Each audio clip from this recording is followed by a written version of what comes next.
विशाल भंडारा कल सुनिश्चित है।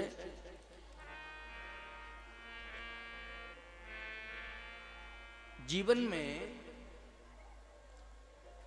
हम केवल वरासन के बाद सिंहासन की ही कल्पना न करें। वरासन के बाद सिंहासन पर बैठने की जो एक परंपरा चली आ रही है, उस परंपरा का खंडन रामचरितमानस में हुआ है।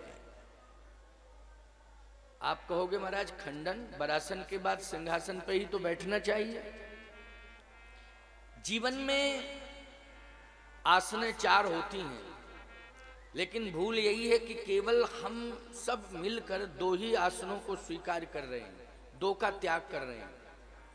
वरासन और सिंहासन को तो हम स्वीकार कर रहे हैं, लेकिन रामचरितमानस की परंपरा में जो वरासन और सिंहासन के बीच में 2 आसन हैं, उनको हम नहीं समझ पा रहे हैं, ना उनको स्वीकार कर पा रहे हैं। इसलिए हमें सिंहासन मिलने के बाद भी संतोष नहीं मिलता है और सिंहासन हमसे संभलता नहीं है। सिंहासन का अर्थ है मालकाना हक। राजनीति की बात नहीं है कि हमको कोई राजनीतिक पद मिल जाए, हम बहुत बड़े पद पर बैठ जाएं तो ही सिंहासन।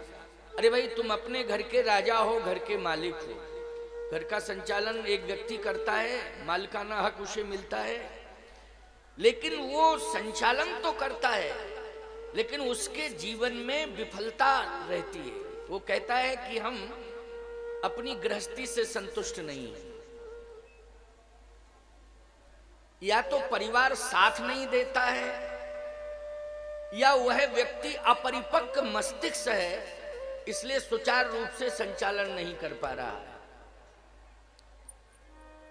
तो कारण क्या है? अनुभव की कमी। किसकी कमी? अनुभव की कमी। जैसे किसान अगर किसानी करता है तो अनुभवशील है, अनुभववान है, तो बोलो सफल है कि नहीं? यदि किसानी में किसान अनुभवहीन है तो विफल है कि नहीं? चाहे जितनी मेहनत करो, चाहे जितना परिश्रम करो, लेकिन अंत में जो खेती के माध्यम से फलश्रुति आएगी वो 0/0। तो बोलो क्या कहते हैं लोग कि ये चतुर किसान नहीं है, ये खेती वेती करना नहीं जानता है, फालतू का समय बर्बाद करता है। इसका मतलब है कि वो अनुभवहीन है। इसलिए कृषि निरावहि चतुर किसाना, जिम बुध तजह मोह मद माना। कृषि निरावहि चतुर किसाना, अनुभव होना चाहिए। भगवान राम ने इस परंपरा को कायम किया और जो 4 आसनें हैं, उन 4 आसनों को राम जी ने रामावतार में स्वीकार किया। जब नर लीला की तो 4 आसनों को स्वीकार किया। जनकपुर गए तो वरासन पर बैठे, वरासन के बाद सिंहासन की बात आई तो बहिष्कार कर दिया और चित्रकूट में जाकर कुशासन पर बैठ गए।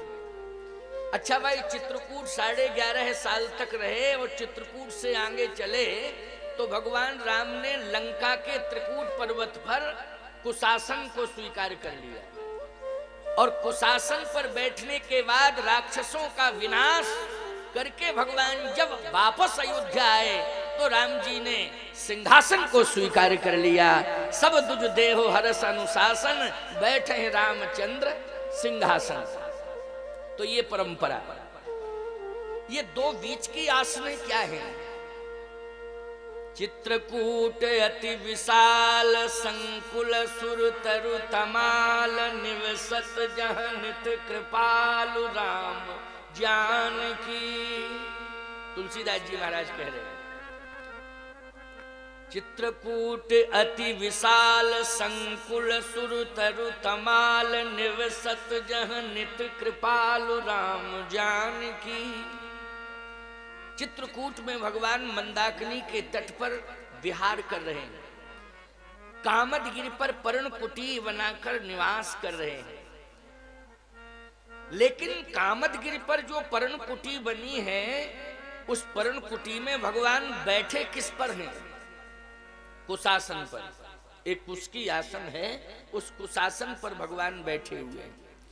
ये कुशासन का अर्थ केवल ये नहीं है कि आप शादी करा के आए और चित्रकूट पहुंच जाएं और वहां एक पर्णकुटी बनाएं और 11.5 साल उसमें रहें, तब वो आसन पूरी होगी। फिर इसके बाद दक्षिण भारत जाएं, लंका पहुंचे, वहां त्रिकूट पर्वत पर मृगासन पर बैठे, इसके बाद घर में आके तब मालकाना हक लें।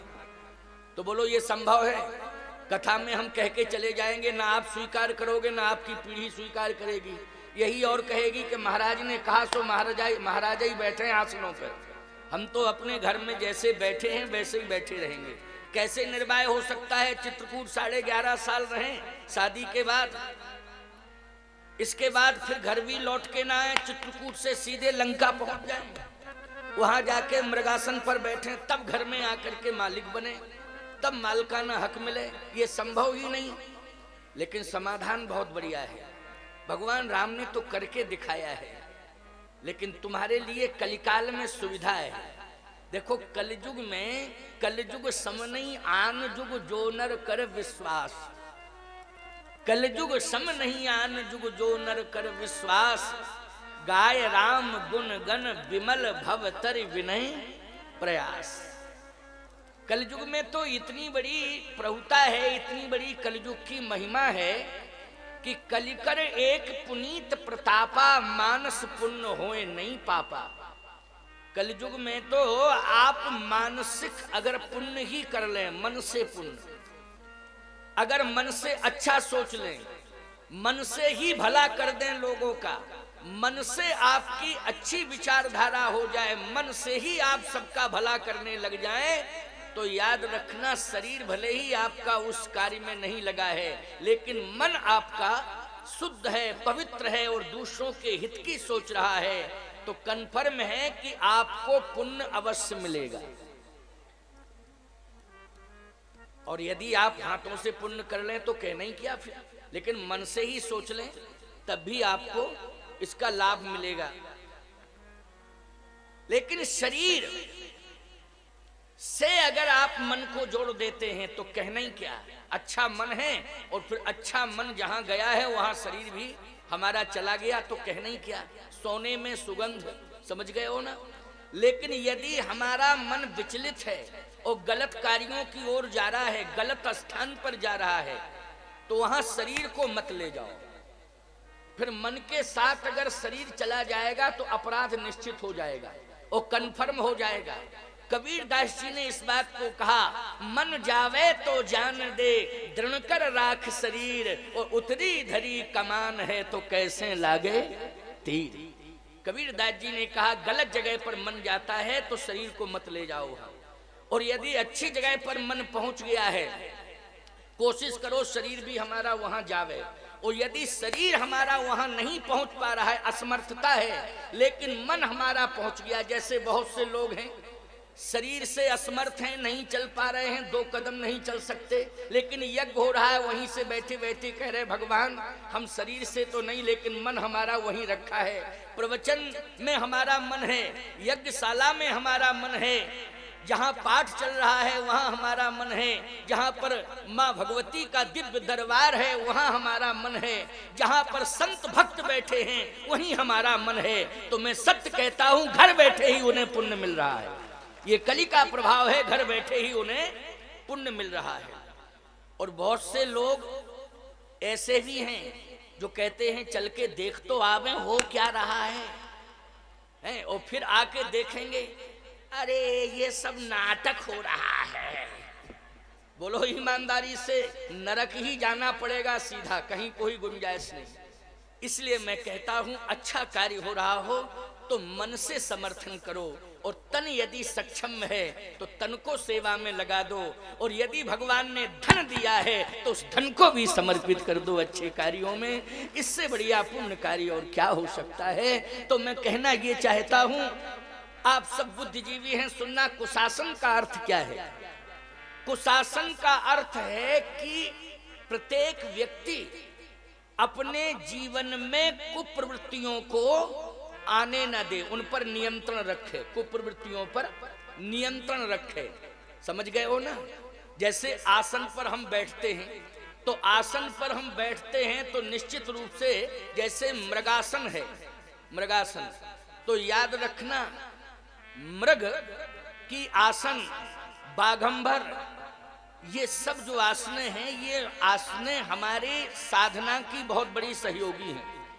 जैसे बाघंबर, बाघ संयम का प्रतीक होता है, तो बार बार बार बार बार बार ये याद आता है कि हम जो साधना कर रहे हैं उसमें हमारा जीवन संयमित बना रहे, कहीं इधर उधर हमारा जीवन न चला जाए, भटक न जाए। संयमित जीवन यदि हमारा होगा, हमारे जीवन में संयम होगा, तो संयम के माध्यम से साधना हमारी अवश्य ही सफल होगी, निश्चित रूप से सफल होगी। और यदि हम साधना कर रहे हैं और संयम बिगड़ गया तो फिर वो साधना फेल हो जाएगी, विफल हो जाएगी। तो सीधी सी बात यह है कि कुप्रवृत्तियों पर नियंत्रण रखिए। आप विवाह के बाद आप में कोई कुप्रवृत्ति ना आने पावे, नहीं तो दूसरे की जिंदगी भी दांव पे लग गई है। बोलो, आप अकेले थे पहले, विवाह के बाद आप दो हुए, तो बोलो दूसरे की जिंदगी दांव पे लगी कि नहीं लगी? और वंश वृद्धि अगर हो गई तो परिवार की जिंदगी दांव पे लगी। बोलो, वंश वृद्धि के बाद पूरे परिवार की जिंदगी दांव पे लग जाती है कि नहीं? तो जो मालकाना हक प्राप्त करना चाहता है उसका संकल्प ये होना चाहिए कि हम वरासन के बाद कुशासन पर बैठेंगे। इसका मतलब ये है कि हम अपने जीवन में, अपनी गृहस्थी में कुप्रवृत्तियों को नहीं आने देंगे, ये संकल्प है मेरा। बोलो, ईमानदारी से राम राज्य की भूमिका बनने लगेगी उस परिवार में कि नहीं? अच्छा, तीसरी आसन है मृगासन। मृगासन कहाँ है? बोले, तापर रुचिर मृदुल मृग छाला, तापर रुचिर मृदुल मृग छाला, तापर रुचिर मृदुल मृग छाला, तापर रुचिर मृदुल मृग छाला, कहीं आसन आसीन कृपाला, कहीं आसन आसीन कृपाला, कहीं आसन आसीन कृपाला, कहीं आसन आसीन कृपाला। भगवान त्रिकूट पर्वत पर पहुंचे तो मृगासन पर बैठ गए। त्रिकूट पर्वत पर मृगासन क्यों? गिर त्रिकूट ऊपर वस लंका। ये लंका किस पर बसी है? त्रिकूट पर्वत पर। अच्छा, लंका की विशेषता क्या है? कनक कोट विचित्र मणिकृत सुंदरायतना घना, चौहट हठ सुभट बीथी चार पुर बहुविधि बना। लेकिन एक बात आपको बताएं, लेकिन उस लंका में होता क्या है? कहूं महिष मानस धेनु खर अज निशाचर भक्षी। अरे राम राम, ऐसा निकृष्ट कार्य हो रहा लंका में। सोचो जरा, लंका में ऐसा निकृष्ट कार्य हो रहा है। भगवान देख रहे हैं त्रिकूट पर्वत पर आसन पर